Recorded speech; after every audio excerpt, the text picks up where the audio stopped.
Je suis là pour vous parler du cinéma et de comment il peut parler à nos âmes et à notre cœur. Je ne suis ni cinéaste, ni professeur de cinéma audiovisuel. Je suis seulement une passionnée de cinéma et de séries. J'aime beaucoup regarder la science-fiction, les dystopies, les films psychologiques et les thrillers. Ce que j'adore par-dessus tout, c'est réfléchir et comprendre les motivations des personnages. Mais j'aime aussi les comédies et les épopées, car cela fait rêver et décompresser. Tout a commencé pour moi lorsque j'étais au collège. Je n'avais pas le droit de regarder des séries ou des films le soir, et mes amis au collège discutaient tout le temps de séries et de films, et ils discutaient de ce qu'ils avaient vu la veille. Je me sentais donc à part, alors j'ai supplié ma mère de regarder la télé le soir.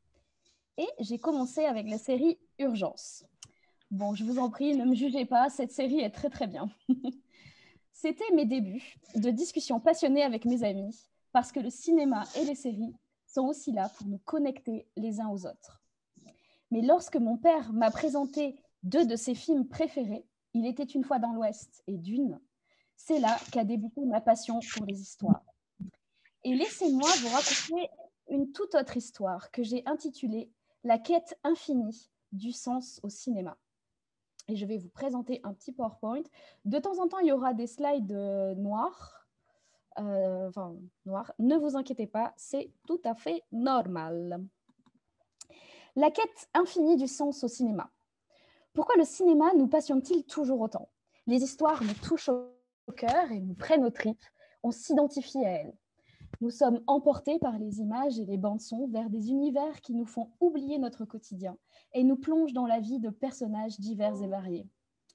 Rire, pleurer, gronder contre une situation, se faire peur ou compatir, le cinéma révèle en nous la capacité à ressentir, connecter et imaginer. Si c'est parfois pour échapper à la réalité que nous y allons, le cinéma nous parle aussi de questions présentes au fond de nous. Au bout du compte, le cinéma correspond aux histoires que nous nous racontons. Ces histoires ont le pouvoir d'aborder des questions existentielles sur le sens de la vie ou sur les sens que nous lui donnons.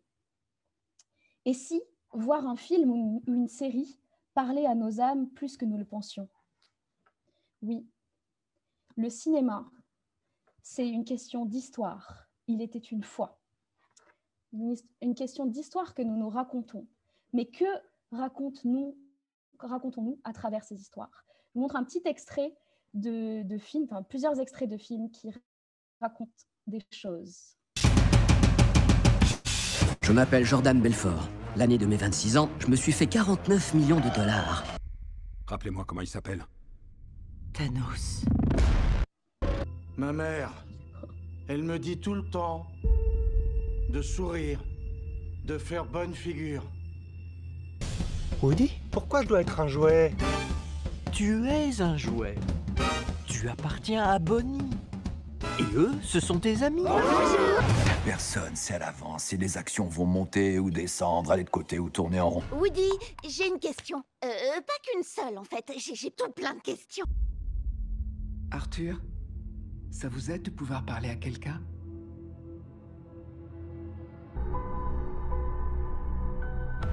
Depuis que je le connais, il n'a jamais eu qu'un seul but.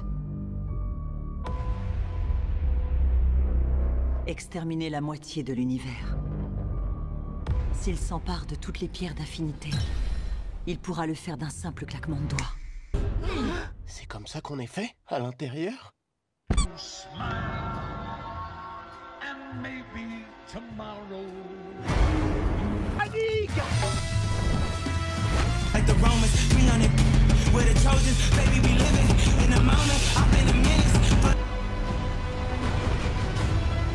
La fin est proche.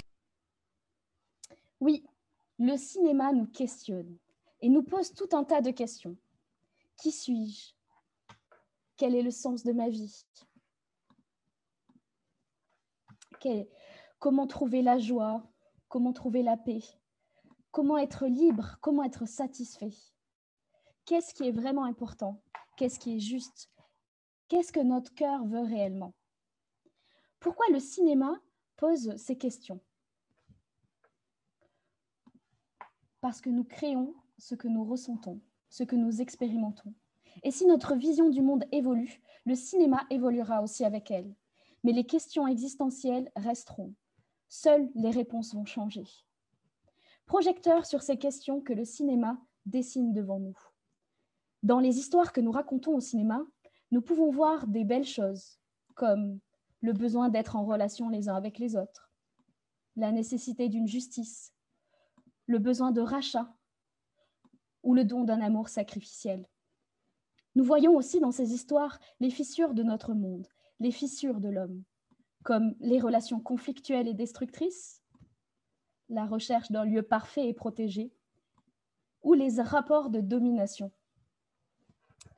Beauté ou cassure, ce sont des indices d'une autre réalité, des indices qui pointent vers ce qui devrait être. Ces fissures nous avertissent sur ce que nous devrions fuir, et les choses belles nous donnent un avant-goût d'une réalité qui devrait être. En tant que chrétienne, je suis persuadée que ce qui devrait être est la boussole de notre cœur, et c'est pour cela que nous en avons tellement envie. Et si nos relations n'étaient pas teintées d'égoïsme, et si la justice était vraiment faite, et si un monde parfait était vraiment possible. Et même si on veut enlever Dieu de l'équation de nos films, il reste encore un vide béant qu'il nous faut remplir. Alors 2 solutions s'offrent à nous. Soit nous supprimons Dieu, soit nous le substituons à autre chose. Si nous le supprimons, plus rien n'a de sens. Mais comme la plupart du temps, nous ne pouvons nous y résoudre et raconter simplement une histoire cynique, il nous reste à raconter l'histoire d'un monde idéaliste, pour expliquer quel est le sens de la vie, mais autrement. Et nous le faisons en cherchant à remplir le vide par des solutions. Mais si on pousse la réflexion, ce n'est pas durable. Prenons quelques exemples. La solution est-elle l'argent? La solution est-elle la technologie ou la science? La solution est-elle la famille, la communauté? Ou bien est-elle l'amour? Qui croit encore aujourd'hui à « et ils vécurent heureux et eurent beaucoup d'enfants » ? Rien n'est éternel, et le bonheur non plus ne l'est pas. Quand le film est terminé et que la lumière est rallumée, tout pourrait basculer dans la vie de nos héros. Il peut arriver à tout moment une crise financière ou un virus. Nous pouvons perdre nos êtres chers par la maladie ou par leur départ volontaire. C'est comme si nous essayions de remplir ce vide avec le mauvais objet. Notre humanité est cassée, et ce que nous racontons dans nos histoires le montre. Ça ne va pas. Il nous faut un dénouement, une résolution. Il nous faut lever la malédiction. Ok. Alors, si le cinéma pose autant de questions et qu'elles sont l'expression d'un manque inavoué, alors pourquoi tout le monde n'en est pas encore convaincu? Si c'est évident, pourquoi personne ne voit ce Dieu qui semble être la solution? N'est-ce pas parce qu'il existe, parce qu'il n'existe pas justement? Eh bien, nous ne voyons pas clairement Dieu parce que précisément, nous sommes face à un écran brisé, à un miroir cassé. Le cinéma influence notre vision du monde et notre vision du monde influence le cinéma. Bonne ou mauvaise influence, comment s'en sortir si la machine est cassée? Nous sommes des influenceurs influencés, dans tout le sens du terme. Mais pour comprendre à quel point le rouage est enrayé, il nous faut remonter aux origines. Les origines du mot d'abord. Quand nous parlons cinéma et série, nous parlons évidemment de culture. Pas la culture qui décrit les différences d'habitude, pas la culture qui nous dit de bien nous comporter en société, et pas non plus la culture qui nous parle de choses raffinées. De quelle culture je parle? Eh bien, de la culture ici. La culture ici, c'est la façon dont on communique et on vit notre vision du monde. Et en d'autres mots, c'est l'histoire que nous racontons sur le monde tel que nous le voyons. Or, quand nous parlons ainsi de culture, au cinéma ou ailleurs, hier vous l'avez vu dans l'art, nous nous apercevons que le mot culture vient du mot latin colere, un mot associé à l'agriculture et qui a donné par la suite cultiver. La façon dont nous racontons les histoires au cinéma et dans les séries est d'une certaine manière une façon de cultiver notre monde, de créer et de faire fructifier. Vous allez me dire, ça n'a rien à voir avec notre problème de départ, qui est celui du cinéma qui raconte des histoires d'une autre réalité. Eh bien si, poursuivons en allant aux origines du monde et plus précisément, nous allons regarder ce que la Bible en dit. Selon la Bible, Dieu crée le monde. Il crée une belle terre où il a placé l'homme au centre. Tout ceci était fait pour lui, pour qu'il puisse en jouir et s'en réjouir. Mais Dieu avait placé son image dans l'homme. C'est-à-dire que l'homme a reçu à ce moment-là le sens de la vie, le but de sa vie, qui est de refléter Dieu sur terre. La nature de l'homme était de montrer Dieu. Mais comment ? Dieu lui avait donné un rôle particulier, celui de reproduire ce que Dieu faisait, c'est-à-dire créer, prendre soin et cultiver. Vous me saisissez ? Cultiver. La culture du cinéma rejoint ces deux objectifs que Dieu a donnés à l'homme. Cultiver, raconter une histoire et créer. Les créations cinématographiques sont le reflet de ce que Dieu fait, parce que l'homme, en tant qu'image de Dieu, montre qui Dieu est, à travers ses créations et même malgré lui. Mais il y a un problème. Si Dieu est considéré comme parfait et bon, pourquoi dans nos créations il y a des fissures et des manques ? Parce que le miroir a été brisé. Au lieu de refléter l'image de Dieu, le premier homme, Adam, a désobéi et choisi le mal. Il a choisi de prendre ses propres décisions sans Dieu. Résultat, l'homme, depuis, ne reflète plus clairement Dieu, même si son image est encore en lui. Il reflète aussi le désir qu'il a dans son cœur. Et il n'y a pas que du bon dans le cœur de l'homme. Le miroir est brisé et il va refléter une réalité brisée, notre réalité brisée. Mais Dieu, dans sa grâce, nous laisse des indices pour le trouver. Ce désir, ces fissures pointent vers lui. Et ces belles choses dans nos créations aussi. Parce que puisque nous sommes encore l'image de Dieu, nous transmettons un peu de cela, même si c'est imparfaitement. Comme un indice en noir et blanc que Dieu nous aurait laissé. Ok, résumons. Les 2 points. Le cinéma parle du sens de la vie et nous questionne. Parce que justement, notre nature est de refléter Dieu à travers ce que nous créons. Le cinéma nous montre qu'il y a une aspiration à une autre réalité à travers le beau et les fissures de nos films. Comme si Dieu avait laissé des indices de sa présence en laissant en nous ces questions existentielles. Rétablissez l'image, s'il vous plaît. Oui, l'image est brouillée. Nous donnons du sens à la vie et dans nos créations, ça se voit, même quand nous disons que celle-ci n'a pas de sens. Mais alors pourquoi ces sens que nous donnons dans nos films ne peuvent pas fonctionner ? Pourquoi cela ne nous satisfait pas ? Nous l'avons dit, parce que ces substituts ne seront là qu'un temps, ils ne sont pas fiables, et parce que ça nous pousse à chercher plus loin. Prenons l'exemple de fissures qui peuvent être présentées dans le cinéma. Quand on traite dans le cinéma la souffrance, souvent la réponse que l'on donne, c'est la fuite. Il faut fuir la souffrance, ou alors il faut la nier.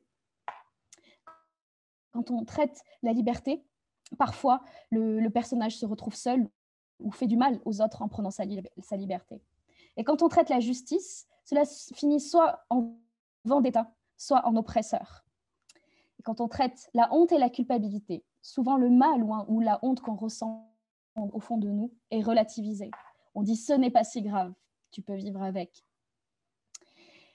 Et quand on traite le désespoir, la réponse que l'on donne classiquement, c'est « l'amour peut t'aider » ou « les autres peuvent t'aider » ou alors sinon « profite de la vie avant que tu meures ». La Bible nous parle d'une solution durable et stable qui ne changera pas selon les circonstances, d'une solution qui à la fois révolutionne notre façon de penser, mais aussi remplit tout ce qui nous manquait. Dans un passage de la Bible, il est expliqué que Dieu a choisi de sauver le monde à travers quelque chose que le monde considère comme une folie, la mort de Jésus à la croix. Qui choisirait comme héros ou comme solution la condamnation ? Qui irait dire au monde, en fait, tu dois demander pardon parce que tu es aussi mauvais que tout le monde et tu ne peux pas lever la malédiction par toi-même. Qui croirait au pardon sans rien avoir à faire pour se racheter ? Tout ceci est une folie pour nous. Nous ne pourrions pas l'inventer. Et pourtant, cela semble cohérent. Jésus est venu pour réparer ce qui cloche dans ce monde, le mal que nous faisons et subissons, Et ça, c'était prévu depuis le début. Là où Adam a échoué dans la tâche de créer et de refléter, Jésus restaure. Il se sacrifie pour nous sauver de la malédiction du mal en nous. Il remplit le trou du sens de la vie parfaitement. Regardons la réponse que la Bible donne à toutes ces questions que nous sommes posées dans les films. Quand nous parlons de la souffrance, ou quand le monde dit il faut fuir la souffrance et la nier, Dieu dit que le mal, ce n'est pas normal et que c'est pour ça que Jésus est venu mourir sur la croix pour le combattre.